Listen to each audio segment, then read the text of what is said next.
So the second part is metaphors and using metaphors to learn better. So like I said, this is something that you could use in school when you're studying, but also as well, this is something that you could use in your spare time. This is a different way on how to think creatively.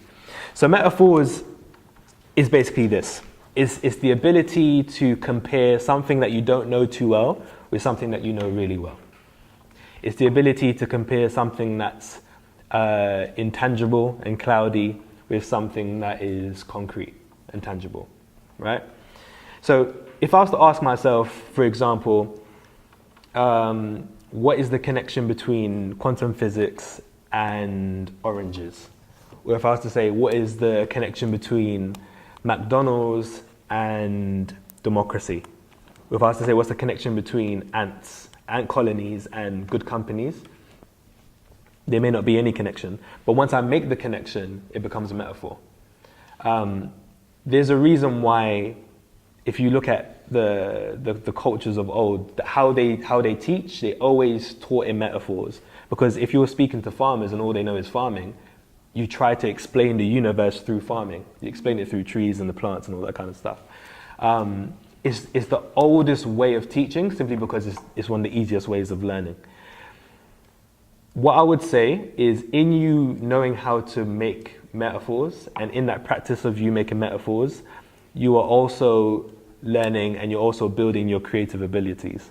Because that's what creativity is putting a connection between two things that didn't seem like they were related in the first place.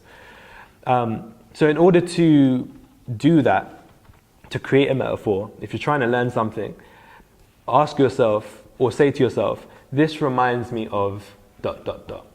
and create maybe 2 or 3 different things that have a similarity to it. Literally, there is no right answer. You can find anything and try to find a connection for it. And in you finding that connection, you are probably going to get out 3 imperfect metaphors, but then find the one that's the strongest out of it and develop it until you find a better metaphor.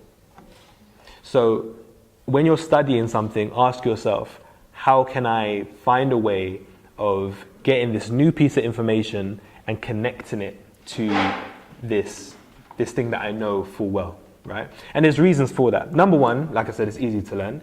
Secondly, it's easy to share.